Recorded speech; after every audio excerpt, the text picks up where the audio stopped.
Nous sommes en direct dans 3, 2, 1, action! Parfois il faut se demander pourquoi les images de télévision ne sont-elles pas filtrées.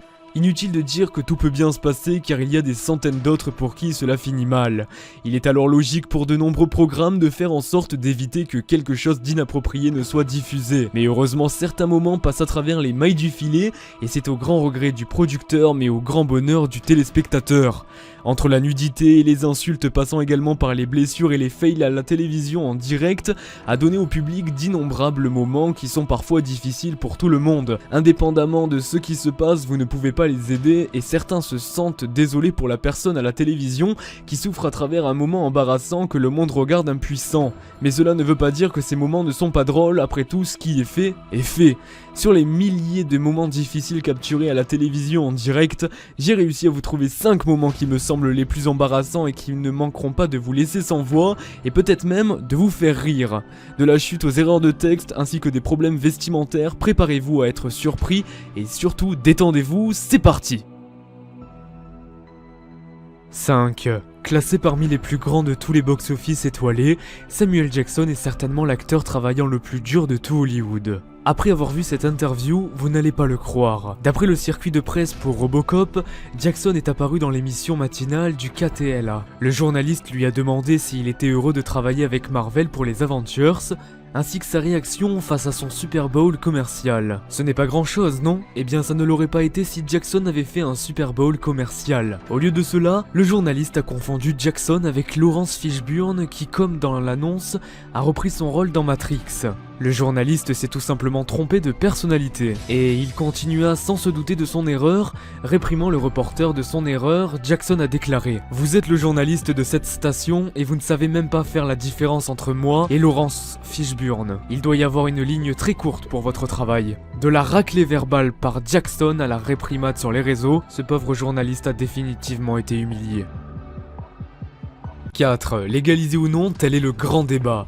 La législation de la marijuana est un sujet important aux États-Unis car il y a une possibilité croissante sur le fait de la législation de la drogue à des fins médicaux. Avec les prochaines élections et la généralisation des sujets chauds comme la marijuana, il n'est pas surprenant que KTVA, une station d'actualité à Anchorage en Alaska, a sauté à bord de la discussion. Dans un rapport sur l'utilisation accrue de la marijuana dans l'État, Charles Green, journaliste, n'a pas pu s'empêcher d'y mettre son propre opinion. Se révélant comme la propriétaire de l'Alaska Cannabis Club, Green a partagé son combat pour la légalisation de la marijuana à des fins médicaux et a donc notifié aux téléspectateurs qu'elle quittait KTVA pour concentrer tout son temps et son énergie dans le club. Elle met fin à son discours par un « Fuck, je démissionne ». La caméra a été contrainte d'interrompre ces mots par une pause publicitaire. 3. Plus haut et autre part. La nation a tourné son attention à Fort Collins, Colorado, le 15 octobre 2009, lorsque la famille Hinn pensait qu'ils avaient perdu leur enfant après qu'ils aient sorti un ballon d'hélium dans l'atmosphère. La famille affirme que Falcon, leur fils de 6 ans, était dans le ballon qui voyageait à travers les cieux. Comme le ballon flottait à plus de 50 mètres de haut avec des hélicoptères en chasse, les autorités ont vite découvert que Falcon n'était pas dans le ballon. Heureusement trouvé caché dans le grenier de la famille, Falcon a dit aux autorités, à sa famille mais également aux médias qu'il était resté ici depuis tout ce temps et qu'à même un moment il s'était endormi. Mais toute la vérité est finalement sortie lorsque la famille s'est assise avec Wolf Blitzer sur Larry King Live. Lorsqu'on lui a demandé pourquoi il n'est pas sorti du grenier, Falcon a admis au monde qu'on lui avait dit de le faire pour le spectacle. Évidemment surpris et en essayant de couvrir la vérité de son fils, Monsieur Hinn se dénonça lui-même. Les enquêtes ayant abouti, il écopa d'une peine d'emprisonnement et de lourdes amendes pour ce qui est connu comme le canular du Balloon Boy. 2. L'un des gangsters les plus notoires de tous les temps, la vie d'Al Capone a été entourée de mystères même longtemps après sa mort en 1947. En 1986, les rumeurs sur la vie du gangster avaient été répandues, en particulier celles concernant une voûte secrète cachée sous l'hôtel Lexington à New York. Mais comment les médias pouvaient prouver que les rumeurs étaient vraies? Renvoyé de ABC en 1985, Geraldo Rivera était désespéré de revenir dans les bonnes grâces des médias et a estimé que la voûte de Capone était son meilleur coup. En 2 heures de diffusion en direct le 21 avril 1986, nommé Le mystère de Volts Al Capone, le monde a regardé comment Rivera et une équipe d'entrepreneurs sont entrés dans la voûte. S'attendant à trouver des trésors, des drogues, des armes et plus encore, au lieu de cela, Rivera a été accueilli avec un sol de terre battue et des bouteilles vides. Avec une déception pour le monde de voir Rivera qui avait absolument aucune image d'intéressante, la chaîne a donc privilégié la diffusion d'une chanson.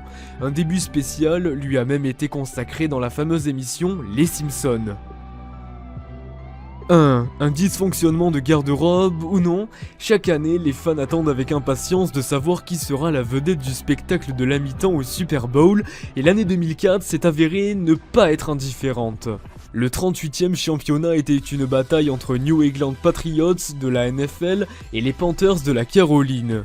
Pendant le spectacle de la mi-temps de Janet Jackson et Justin Timberlake qui étaient sûrs de basculer la foule comme jamais auparavant, avec des milliers de spectateurs présents au Reliant Stadium à Houston au Texas et des millions d'autres qui regardaient depuis chez eux, la performance entre Jackson et Timberlake a été épique, au moins jusqu'à la fin. Comme la paire a fait son chemin à travers la scène pour finalement mettre fin à la chanson, Timberlake a comme arraché un morceau de la tenue de Jackson, exposant son sein droit à la télévision en direct. Le Oops conduit à une variété de règlements de la FCC et a incité les émissions du Super Bowl à être sur un léger retard pour sauver les jeunes yeux d'un autre affichage de X-Rated. Bien sûr, le moment était enregistré depuis longtemps par plusieurs personnes et est d'ailleurs rapidement devenu le moment le plus rejoué de l'histoire de la télévision. N'hésitez vraiment pas à laisser un petit pouce bleu, ça me ferait vraiment super plaisir et ça m'aidera surtout dans le référencement de la chaîne YouTube. On est à 5000 abonnés des 70 000 et c'est quelque chose qui me fait également super plaisir. Donc n'hésitez pas à rejoindre l'aventure en cliquant sur le petit bouton rouge s'abonner tout en bas à gauche.